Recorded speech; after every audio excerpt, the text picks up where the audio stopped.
Hello friends, welcome to study point channel. तो आज हम तुलसीदास के जीवन के बारे में कुछ महत्वपूर्ण वृत्तांत को जानेंगे जो कि बोर्ड के एग्ज़ाम के लिए अत्यंत महत्वपूर्ण हैं। तो फ्रेंड्स, हम शुरू करते हैं। पहले कोटेशन, मतलब मैं आप लोगों को बताना चाहती हूँ कि जीवन परिचय लिखते समय पहले कोटेशन डालते हैं ताकि एग्जामिनर्स जो हमारी कॉपी चेक करें उनका ध्यान हमारी बुक पे सबसे पहले और सबसे अच्छे तरीके से जाए, जिससे हमारे नंबर अच्छे तरीके से उठें। तो फ्रेंड्स, हम शुरू करते हैं। जो कोटेशन रहेगा उसे हम मोटी ब्लैक पेन से लिखेंगे ताकि एग्ज़ामिनर को कॉपी चेक करते टाइम हमारे हेडलाइंस अच्छे से स्पष्ट हो सके।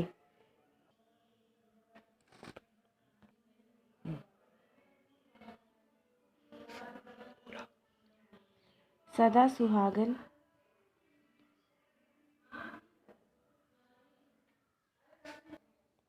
सदा सुहागन है वह माँ जिसने भारत को तुलसीदास दिया।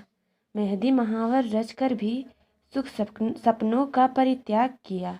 यदि तुलसी न होते तो हिंदी कहीं पड़ी होती, उसके माथे पर मानस की बिंदी नहीं चढ़ी होती।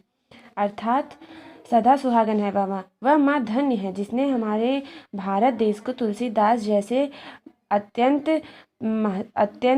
प्रचलित कवि को दिया है, जिसके कारण आज हम रामायण जैसे महान ग्रंथ को सीखते और बोलते हैं।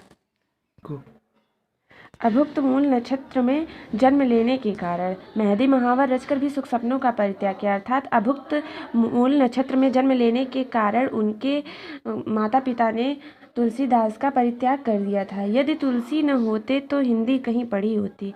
यदि तुलसीदास नहीं होते तो हिंदी का प्रचलन, हिंदी का प्रादुर्भाव ना के बराबर होता। उसके माथे पर मानस की बिंदी नहीं चढ़ी होती। हिंदी के मत्थे पर मतलब जिस प्रकार का ऐश्वर्य है उस प्रकार का ऐश्वर्य स्थापित नहीं हो पाता।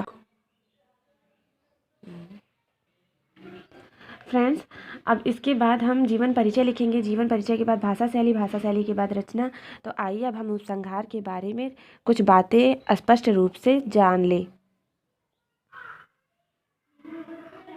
उपसंहार में हम पूरे रचना का, पूरे जीवन परिचय का मतलब निचोड़ लिखते हैं। कुछ ऐसा लिखें जिससे कि जो एग्ज़ामिनर हमारी कॉपी को चेक करे उसका फोकस हमारी कॉपी पे विशेष रूप से जाए। तो हम लिखते हैं, यह संसार एक रंगमंच है। यहाँ के प्रत्येक पुरुष और स्त्री अपने जीवन की भूमिका इस संसार रूपी रंगमंच पर अदा करते हैं और करके चले जाते हैं। और जब हमारा जीवन परिचय समाप्त हो उसके बाद में हम एक कोटेशन लिख देते हैं, जो कोटेशन इस प्रकार है। तो हमारा दोहा इस प्रकार है, सार सार सूरा कही, तुलसी कही अनूठी, रही सही कबीरा कही और कही सब छोटी। अर्थात जो कुछ भी सार था, मतलब जो कुछ भी निचोड़ था, वो सूरदास ने कहा है और तुलसीदास ने संपूर्ण भाषाओं की एक अनूठी अनुष्ट रूप से एक प्रचलित भाषाओं का अगाध विश्लेषण किया है।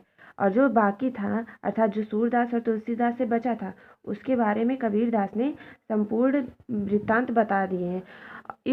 इन लोगों के अलावा और सभी ने झूठी बातें कही हैं। तो फ्रेंड्स, आज का हमारा वीडियो समाप्त होता है। तो अगर आप लोग हमारे चैनल पर नए हैं तो लाइक और सब्सक्राइब करना ना भूलिएगा।